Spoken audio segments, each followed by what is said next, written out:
Assalamualaikum warahmatullahi wabarakatuh.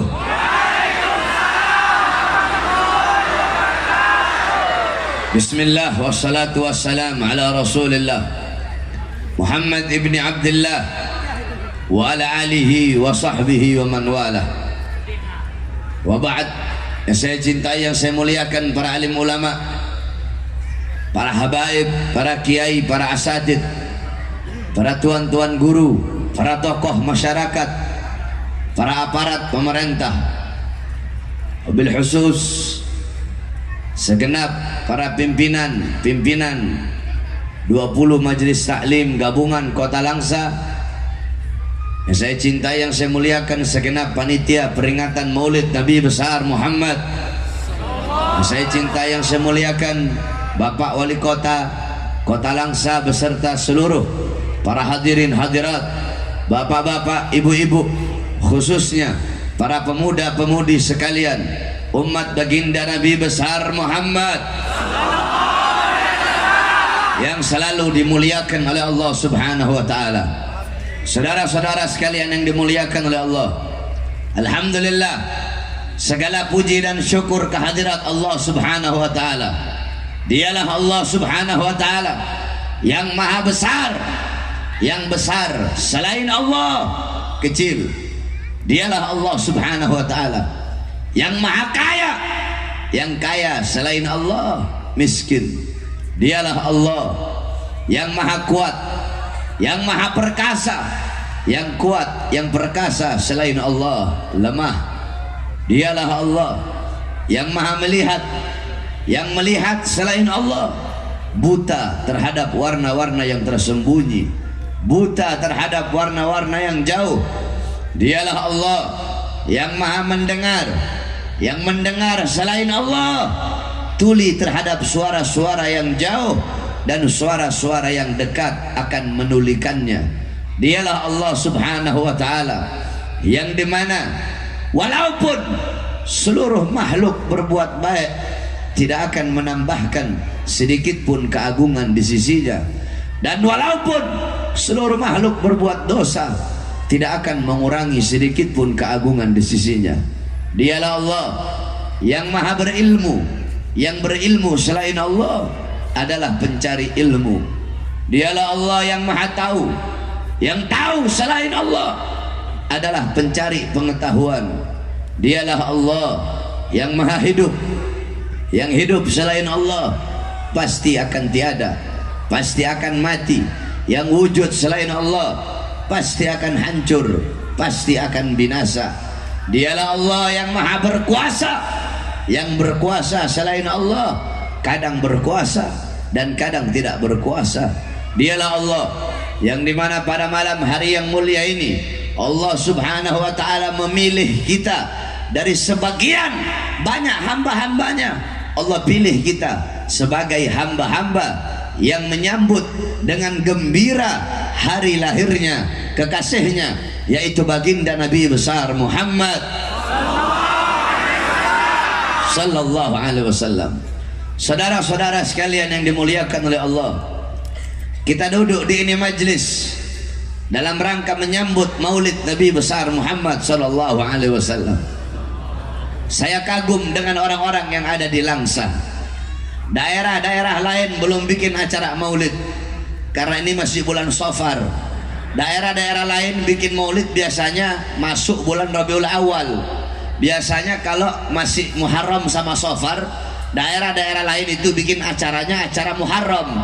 Tapi ini orang Langsa, orang Aceh luar biasa, belum masuk bulan Maulid tapi sudah bergembira terlebih dahulu dengan lahirnya baginda Nabi besar Muhammad sallallahu alaihi wasallam.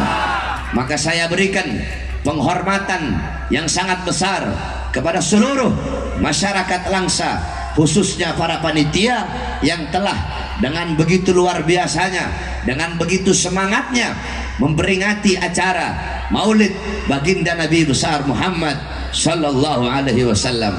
Saudara-saudara sekalian yang dimuliakan oleh Allah Subhanahu wa taala, di dalam kitab Khawashi Syarwani ala Tuhfatil Muhtaj, itu kitab Hawashi Syarwani adalah kitab daripada Al-Imam Asy-Syarwani.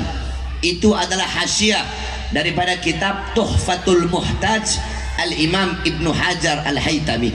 Kitab Tuhfatul Muhtaj Al-Imam Ibnu Hajar Al-Haytami adalah syarah daripada kitab Matan Minhajut Talibin Al-Imam An-Nawawi. Dari kitab Minhaj, itu kitab Imam Nawawi, disyarahkan sama Imam Ibnu Hajar Al-Haytami, diberi nama kitab Tuhfatul Muhtaj. Kemudian disyarahkan dengan lebih jelas, namanya Hasyiah. Oleh siapa? Oleh Al-Imam Asy-Syarwani. Di situ di dalam Khawasis Syarwani dijelaskan bahwasanya inna afdalal layali huwa lailatul maulidis syarif thumma lailatul qadar thumma lailatul jum'ah.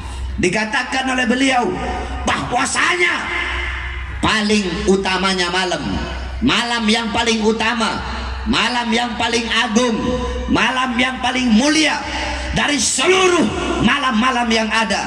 Malam yang paling mulia adalah malam kelahiran baginda Nabi besar Muhammad.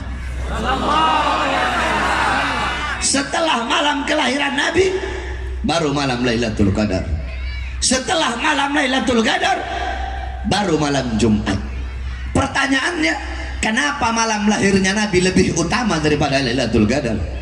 Padahal Lailatul Qadar malam turunnya malaikat, malam turunnya Al-Quran, malam yang lebih utama dari 1000 bulan. Tapi kenapa malam kelahiran Nabi lebih mulia daripada Lailatul Qadar? Al-Imam Al-Qastallani radhiyallahu anhu dalam kitabnya Al-Mawahib Al-Laduniyah, beliau berkata malam maulid lebih utama daripada Lailatul Qadar karena 3 perkara. Apa 3 perkara itu? Yang pertama, malam Lailatul Qadar adalah malam turunnya malaikat, sedangkan malam maulid adalah malam lahirnya, malam turunnya Nabi Muhammad sallallahu alaihi wasallam. Yang kedua, malam Lailatul Qadar adalah anugerah yang Allah berikan kepada Nabi Muhammad, sedangkan malam maulid adalah malam lahirnya seseorang yang diberikan anugerah tersebut. Berarti kalau bukan karena lahirnya Nabi, tidak akan ada Lailatul Qadar. Yang ketiga, Lailatul Qadar adalah karunia dan rahmat Allah bagi umat Nabi Muhammad saja, bukan untuk umat-umat yang lain. Sedangkan lahirnya Nabi itu adalah rahmat Allah, karunia Allah, bukan hanya untuk umat Nabi saja, tetapi untuk seluruh alam semesta. Makanya malam maulid lebih utama daripada Lailatul Qadar. Sebagaimana Abuya Al-Imam Sayyid Al-Habib Muhammad bin Alwi Al-Maliki Al-Hasani rahimahullah, beliau pernah menukil perkataan daripada Al-Imam As-Sayyid Muhammad Amin Qutbi. As-Sayyid Muhammad Amin Qutbi, beliau berkata, ya Lailatul Itsnin madha safahat, wahai malam Senin, apa yang telah menyapamu? Wahai malam Senin, apa yang telah menyapamu? Kau begitu mulia, kau begitu agung, kau begitu wangi, kau begitu sempurna. Wahai malam Senin, apa yang telah menyapamu sehingga kau menjadi mulia, menjadi agung, menjadi sempurna? Wahai malam Senin, engkau menjadi mulia, engkau menjadi sempurna, sehingga berawal dari mula hari-hari yang mulia dalam Islam. Kenapa? Karena pada mula lahir makhluk yang mulia, yaitu baginda Nabi besar Muhammad sallallahu alaihi wasallam. Saudara-saudara, kalau bukan karena maulidnya Nabi, maka tidak akan ada hari-hari yang mulia dalam Islam. Sehingga bagi kami, hari lahirnya Nabi adalah hari yang paling mulia di muka buminya Allah. Kenapa? Karena hari lahirnya Nabi itulah yang membuka hari-hari yang mulia dalam Islam. Kalau bukan karena maulidnya Nabi, tidak akan ada Lailatul Qadar, tidak akan ada Fathul Makkah, tidak akan ada Ramadan, tidak akan ada Idul Fitri, tidak akan ada Idul Adha, tidak akan ada Al-Quran, tidak akan ada Islam, tidak akan ada iman, tidak akan ada apa-apa kalau bukan diawali daripada hari lahirnya baginda Nabi besar Muhammad sallallahu alaihi wasallam. Makanya dalam Al-Quran Allah subhanahu wa ta'ala berfirman, qul bifadlillah wa birahmati fabidhalika bidzalika falyafrahu. Katakanlah dengan karunia Allah, dengan anugerah Allah, dan dengan rahmat Allah, maka dengan karunia, dengan anugerah, dengan rahmat tersebut falyafrahu, hendaklah mereka bergembira. Pertanyaannya, apa karunia Allah? Apa anugerah Allah? Apa rahmat Allah?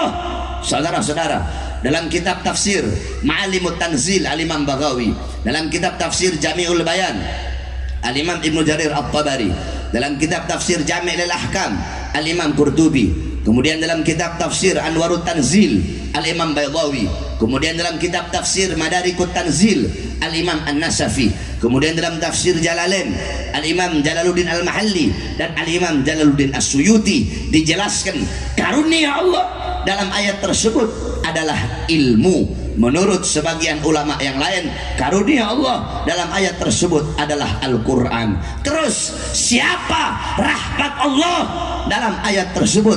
Rahmat Allah dalam ayat tersebut adalah baginda Nabi besar Muhammad sallallahu alaihi wasallam, sebagaimana dalam ayat yang lain Allah berkata, wa ma arsalnaka illa rahmatan lil alamin. Tidak aku utus engkau wahai Muhammad kecuali engkau adalah rahmat bagi seluruh alam semesta. Maka dengan adanya Al-Quran, dengan adanya ilmu sebagai karunia Allah, dan dengan adanya Nabi Muhammad, dengan lahirnya Nabi Muhammad sebagai rahmat Allah, maka hendaklah kita bergembira. Saudara-saudara, Al-Imam Ibn Abbas, beliau pernah bermimpi berjumpa dengan Abu Lahab. Di dalam mimpinya Abu Lahab disiksa di dalam neraka. Akan tetapi setiap hari Senin dari selah-selah jari Abu Lahab itu keluar air sehingga dia bisa minum dari air tersebut. Maka Ibn Abbas bertanya, wahai Abu Lahab, kenapa Allah ringankan azab dan siksamu setiap hari Senin dari selah-selah jarimu keluar air?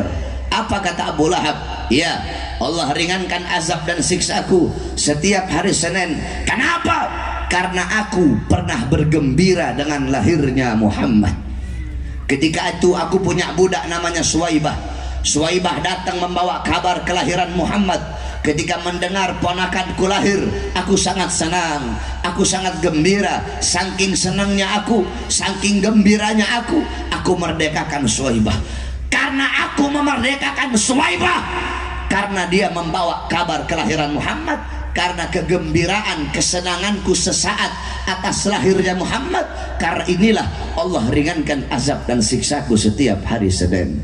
Saudara-saudara, itu Abu Lahab yang mati dalam keadaan kafir, tetapi Allah ringankan azab dan siksa setiap hari Senin karena bergembira dengan lahirnya Rasulullah. Maka bagaimana dengan kita, umat Nabi, kalau kita bergembira seumur hidupnya kita dengan lahirnya baginda Nabi besar Muhammad sallallahu alaihi wasallam? Saudara-saudara, di hari lahirnya Nabi, seluruh alam semesta bergembira di lahirnya pada hari lahirnya Nabi Muhammad. Para malaikat bergembira di hari lahirnya Nabi.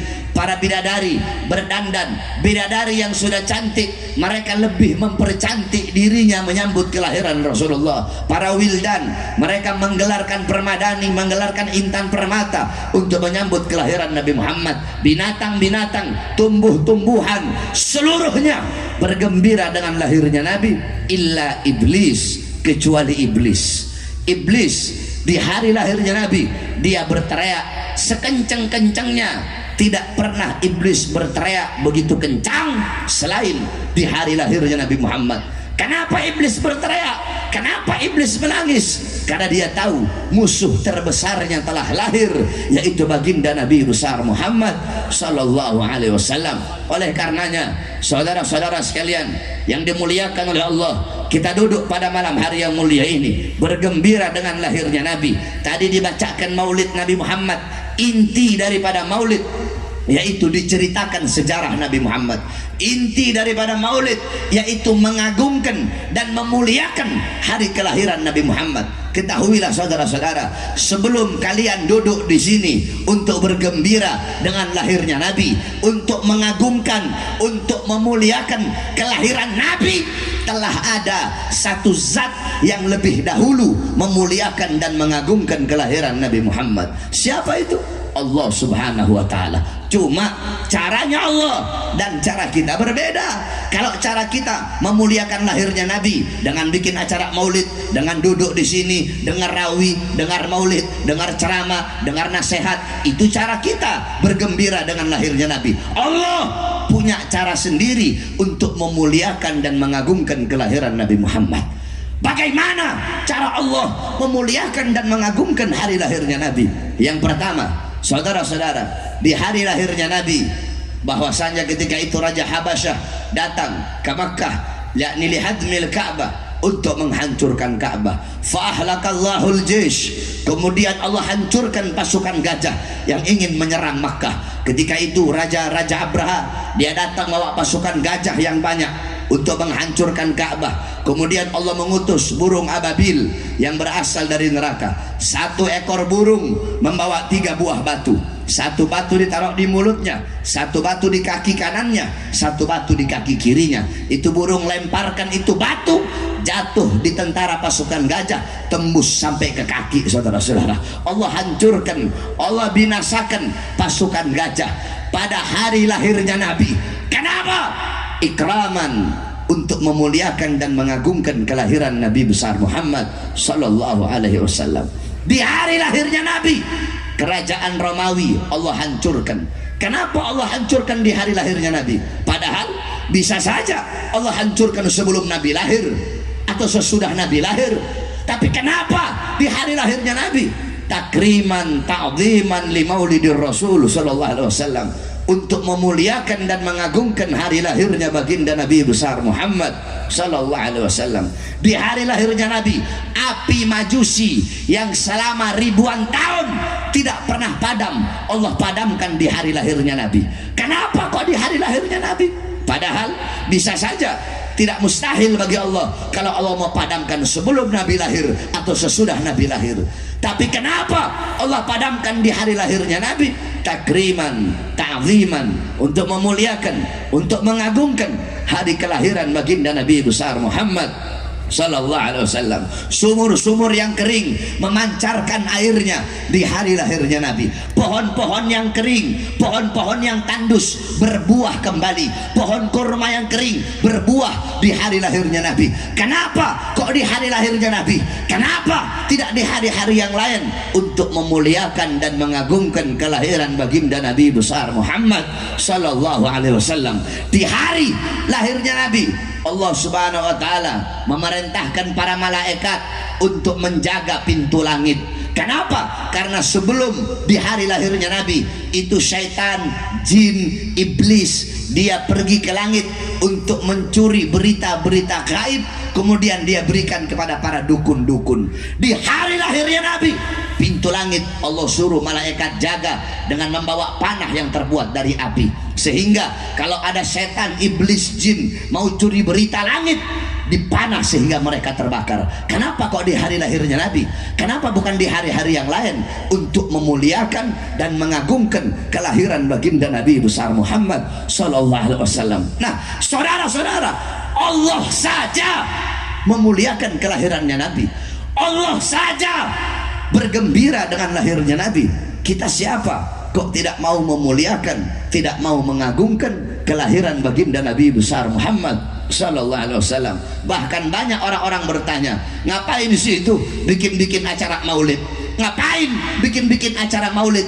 Kalau ada orang yang bertanya, ngapain bikin acara maulid? Seakan-akan itu orang bertanya, ngapain kamu bergembira dengan lahirnya Nabi Muhammad sallallahu alaihi wasallam? Karena orang yang merayakan maulid adalah orang yang mengungkapkan kegembiraannya dengan lahirnya Nabi. Jadi kalau ada orang yang bertanya, ngapain bikin maulid?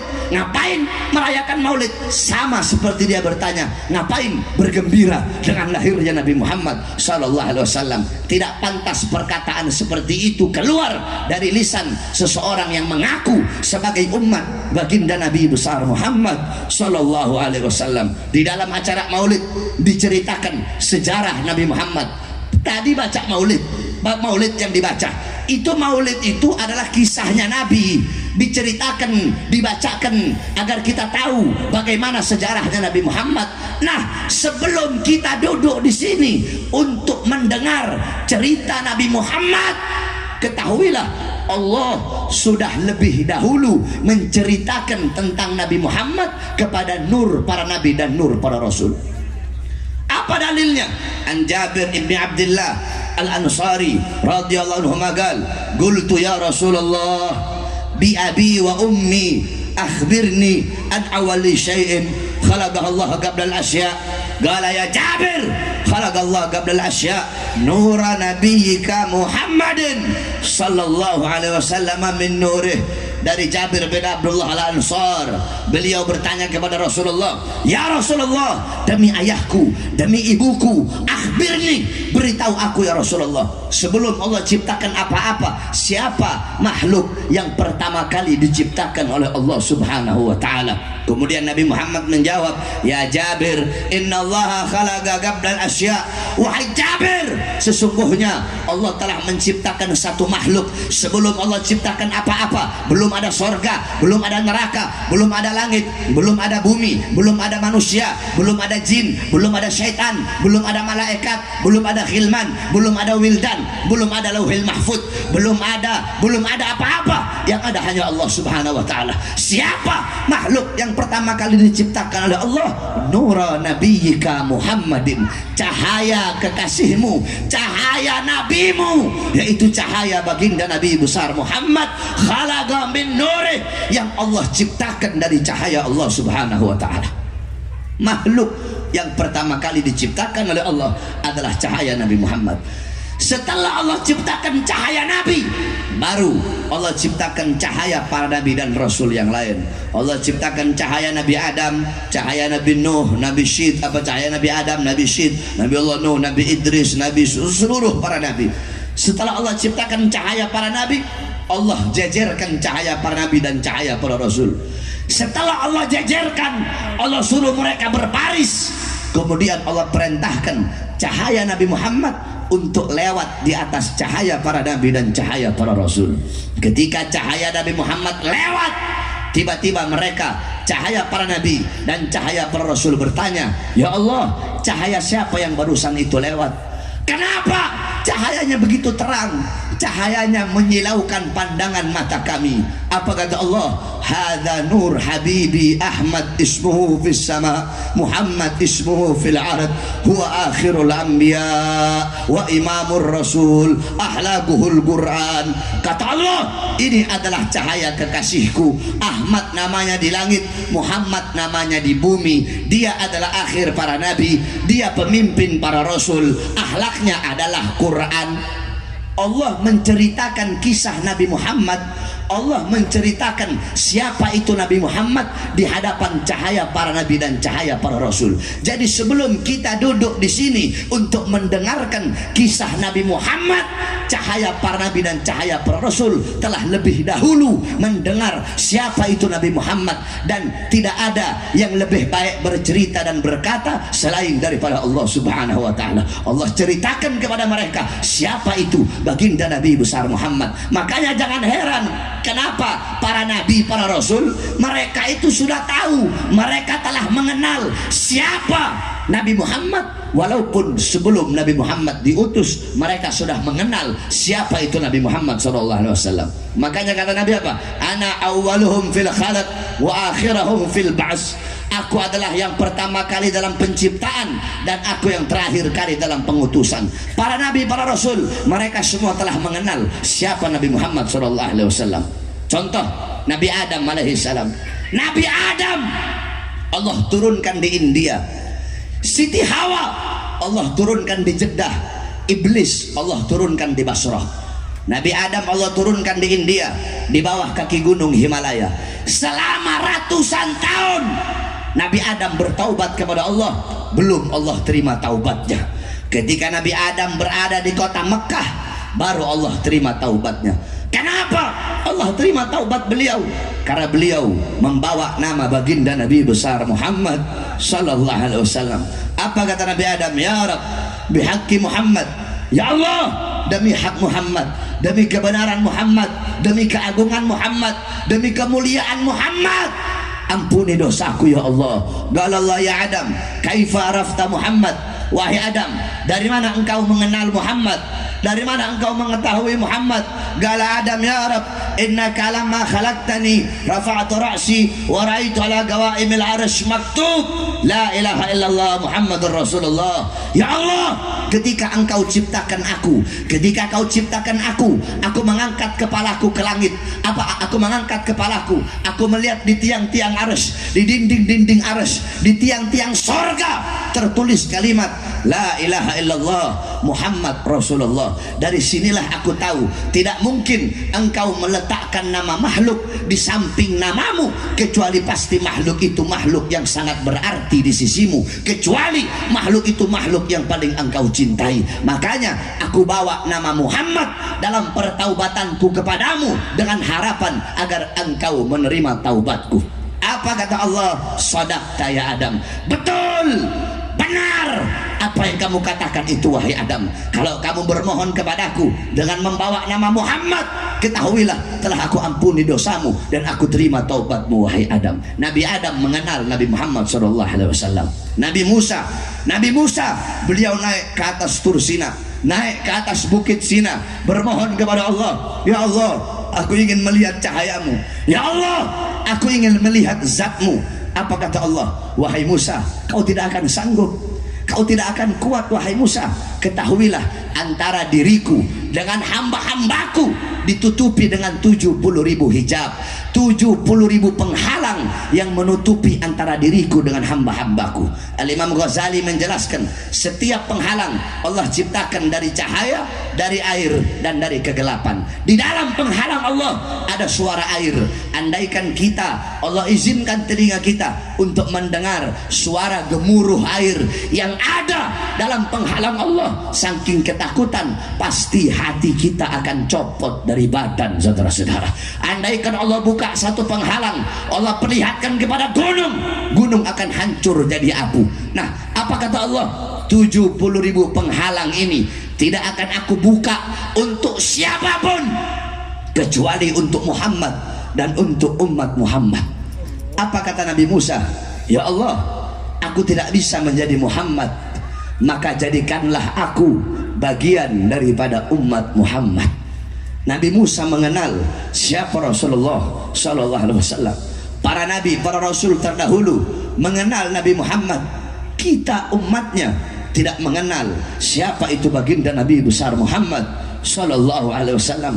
Tidakkah kau kenal Rasulullah yang dimana dalam Al-Quran Allah Subhanahu Wa Taala berfirman, laqad ja'akum rasulun min anfusikum azizun alaihi ma'anittum harisun alaikum bil mu'minina raufur rahim. Sesungguhnya telah datang kepada kalian seorang nabi utusan Allah dari kalangan kalian, yaitu dari kalangan manusia.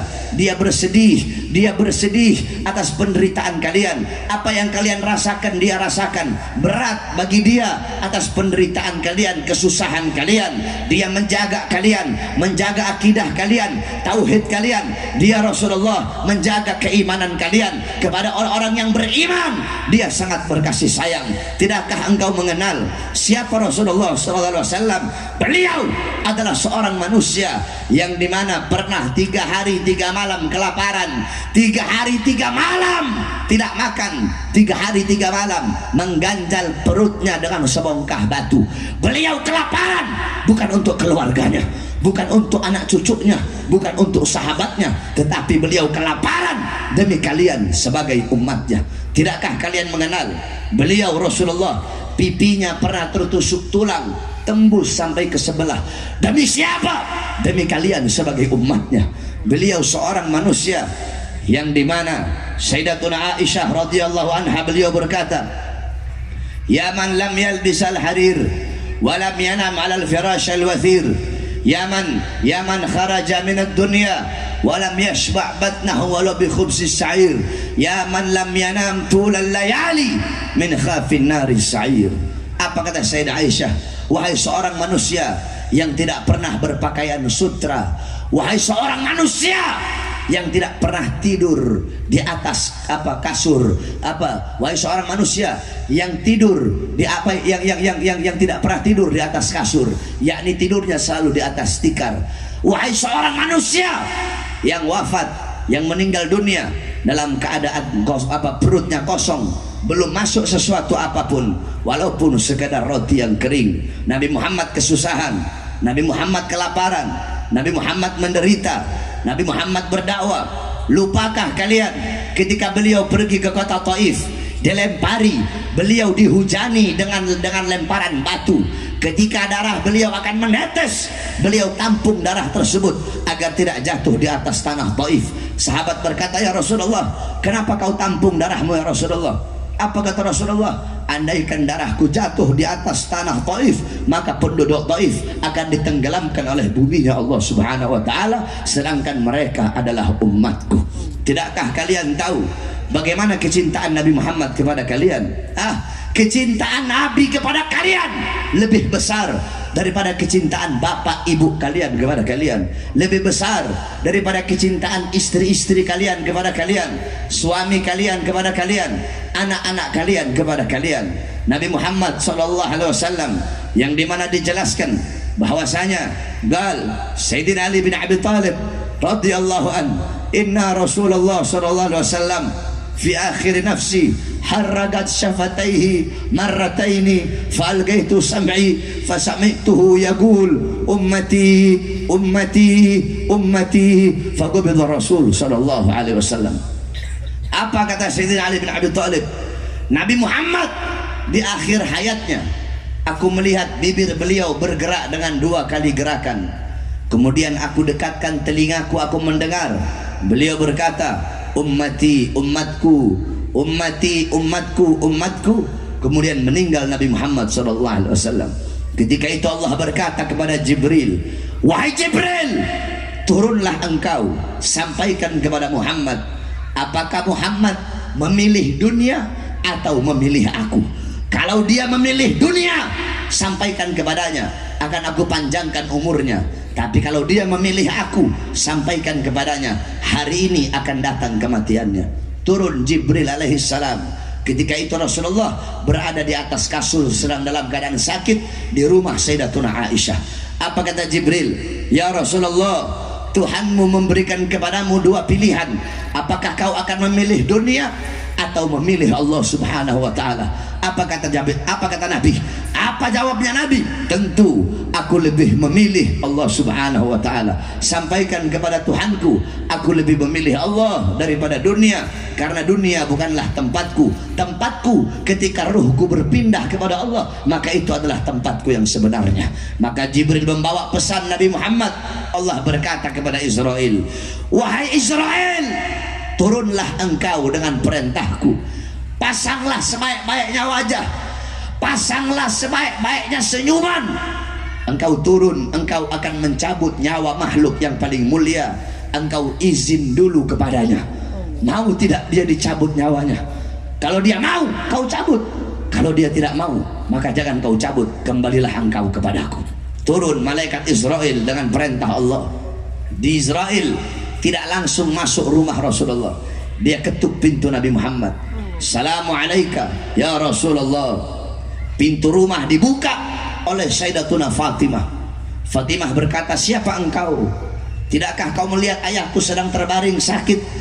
Israel menjawab, aku yang memisahkan anak dengan orang tua, aku yang memisahkan orang tua dengan anak, aku yang memisahkan suami dengan istri, aku yang memisahkan istri dengan suami, aku yang menjadikan anak-anak menjadi yatim, aku yang menjadikan istri-istri yang menjadi janda, aku yang meramaikan kuburan, aku pemisah antara dunia dan akhirat, dan aku diutus oleh Tuhanku kemari untuk mencabut nyawa sebaik-baiknya makhluk, yaitu Muhammad Rasulullah SAW. Ketika Sayyidah Fatimah mendengar kalau di depannya adalah Israel, dia langsung kembali ke pangkuan ayahnya. Dia menangis, dia berkata, wahai ayah, Israel berada di depan, ingin mencabut nyawamu wahai ayah. Apa kata Rasulullah? Jangan kau bersedih wahai Fatimah, karena engkau adalah manusia yang pertama kali akan menyusulku setelah kematianku. Datanglah Israel. Ketika Israel datang, ditemani oleh Jibril.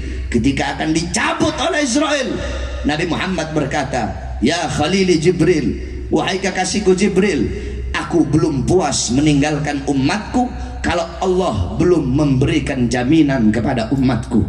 Pergi Jibril menghadap Allah, "Ya Allah, kekasihmu belum puas, kekasihmu minta jaminan untuk umatnya." Apa kata Allah?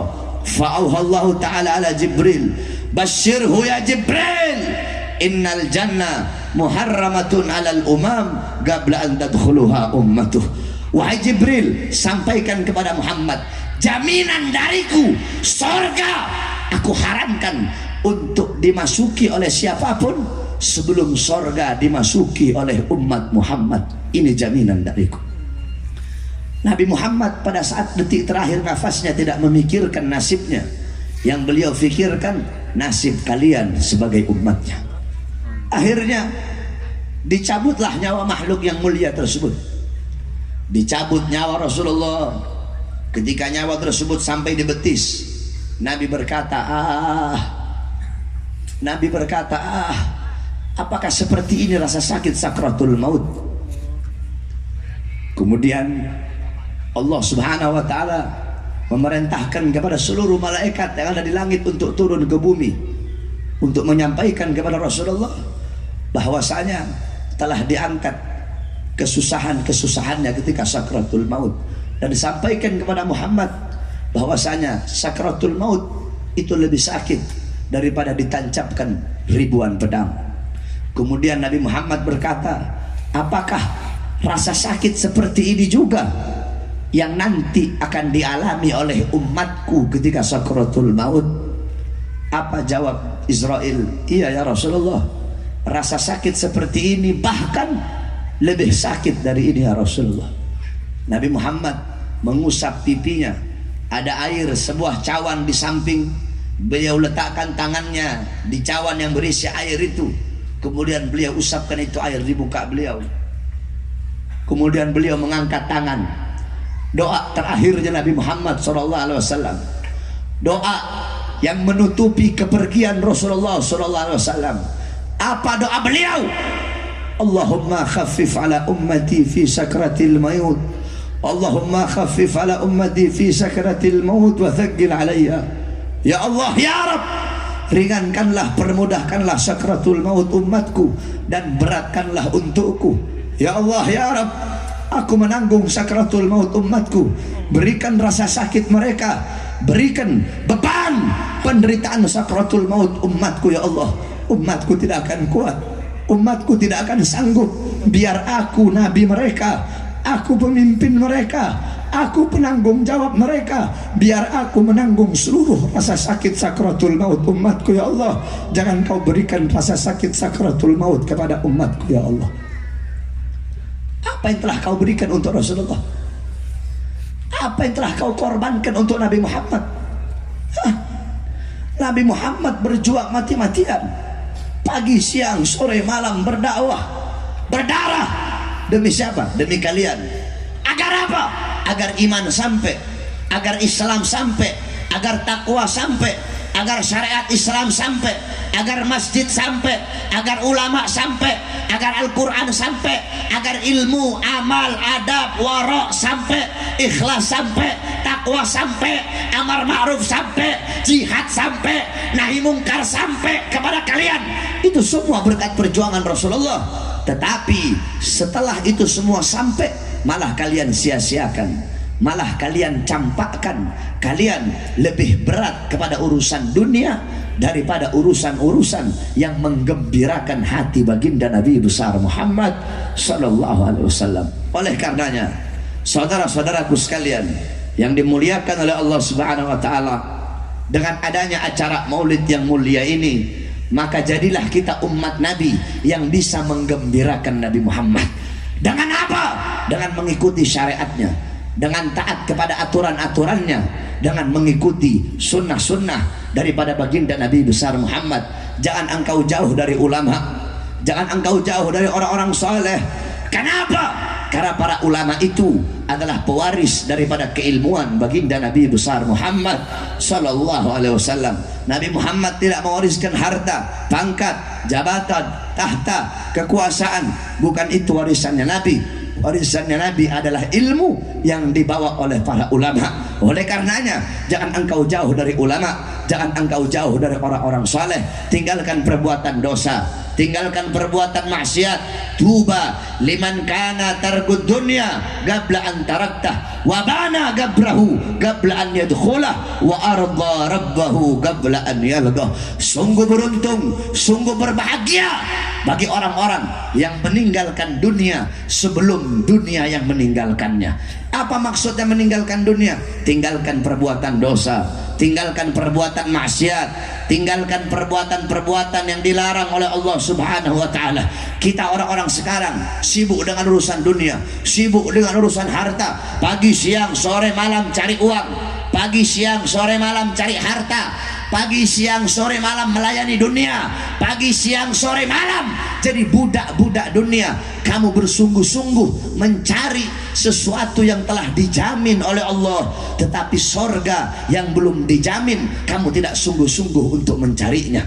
Kebalik, urusan akhirat yang belum dijamin harusnya kita bersungguh-sungguh. Urusan dunia, rizki yang telah ditanggung oleh Allah harusnya biasa-biasa saja.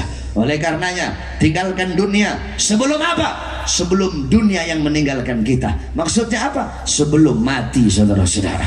Wabana gabrahu gablan yadkhulah. Sungguh beruntung bagi orang-orang yang membangun kubur sebelum mereka memasukinya. Apa maksudnya bangun kubur? Maksudnya membangun kubur bukan berarti menggali kubur, tetapi siapkan bekal-bekal untuk kau bawa ke dalam kubur. Karena dunia tempat memanen, kubur apa? Dunia tempat menanam, kubur tempat memanen. Kalau di dunia engkau menanam sesuatu yang baik, dalam kubur engkau pun akan memanen sesuatu yang baik. Dalam kubur engkau sendiri, engkau sunyi, engkau sepi, tidak ada teman, tidak ada kekasih, tidak ada orang tua menemani anak dalam kubur, tidak ada anak menemani orang tua dalam kubur, tidak ada suami menemani istri dalam kubur, tidak ada istri menemani suami dalam kubur. Dalam kubur engkau sendiri, engkau sunyi, engkau sepi. Temanmu adalah amal-amal yang engkau tanam ketika engkau hidup di dunia. Maka siapkan bekal-bekal untuk engkau bawa ke dalam kubur.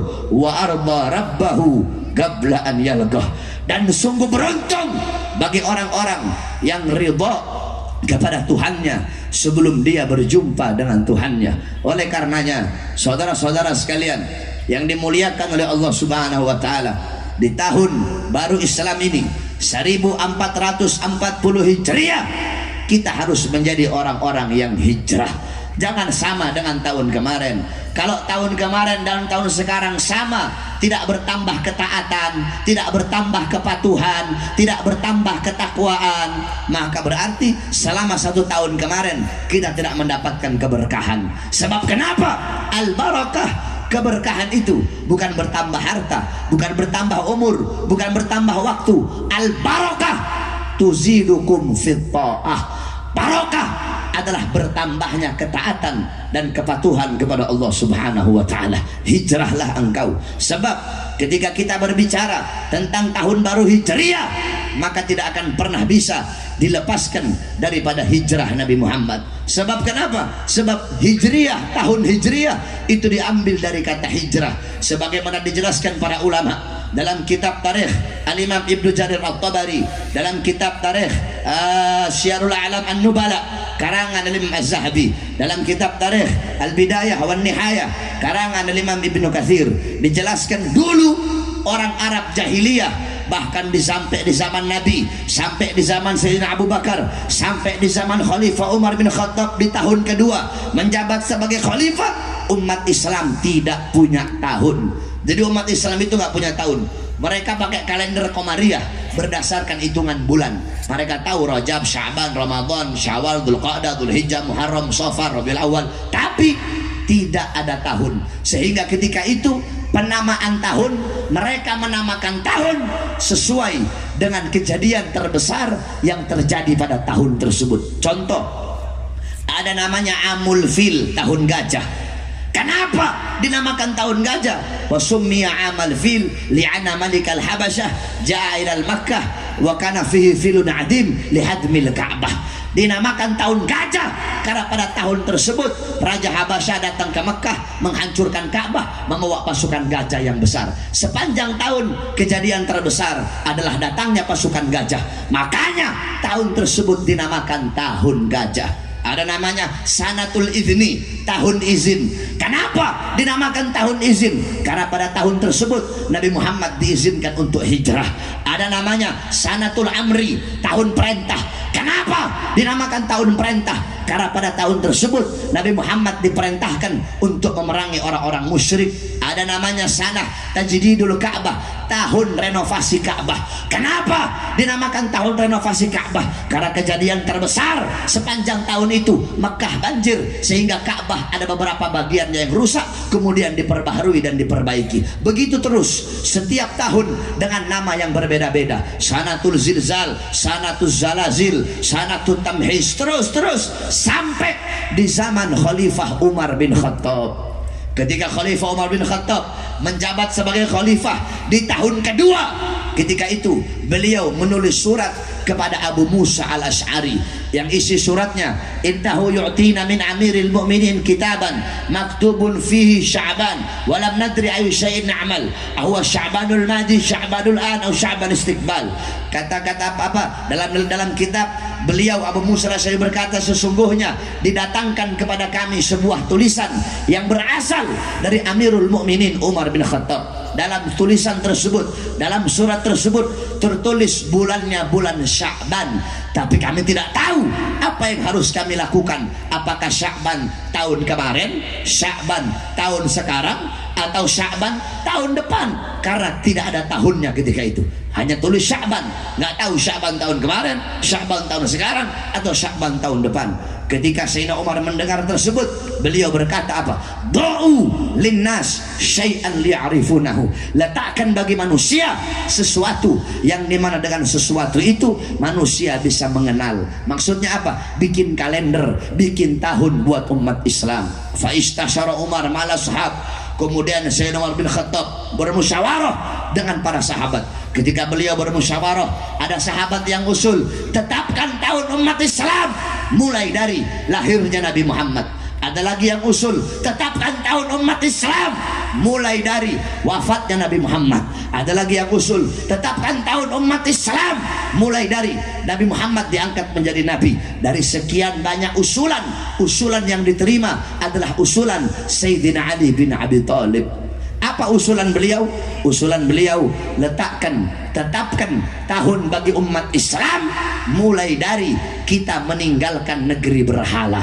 Maksudnya apa? Maksudnya mulai dari hijrah, yaitu hijrah dari Makkah ke Madinah. Maka ditetapkanlah tahun Hijriyah diambil dari hijrahnya baginda Nabi besar Muhammad SAW. Itu adalah asal usul peletakan dan penamaan daripada tahun Hijriyah. Makanya ketika berbicara tentang tahun baru Islam, tidak bisa dilepaskan daripada hijrahnya Nabi Muhammad SAW. Pertanyaannya, apa itu hijrah?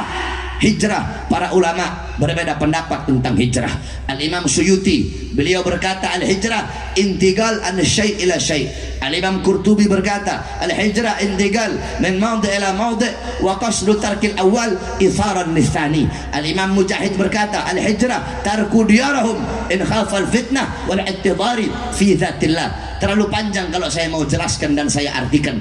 Intinya saja, sebenar-benarnya makna hijrah adalah yang disampaikan oleh baginda Nabi besar Muhammad SAW.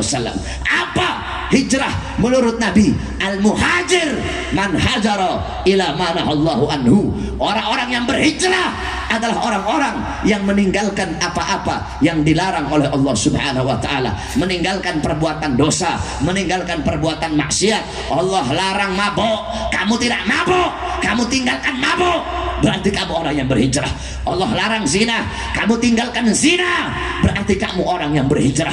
Allah larang makan riba, kamu tidak makan riba, maka kamu orang yang berhijrah. Allah larang korupsi, Allah larang mencuri, Allah larang terima menyuap atau menerima suap.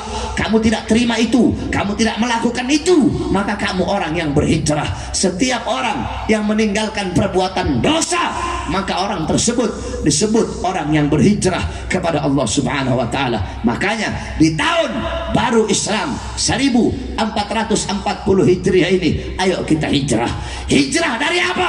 Hijrah dari kebodohan menuju kepintaran. Hijrah dari apa? Dari keterburukan menuju kebangkitan. Hijrah dari apa? Dari malas ibadah menuju giat dan rajin beribadah kepada Allah. Hijrah dari apa? Hijrah dari perbuatan maksiat menuju perbuatan taat.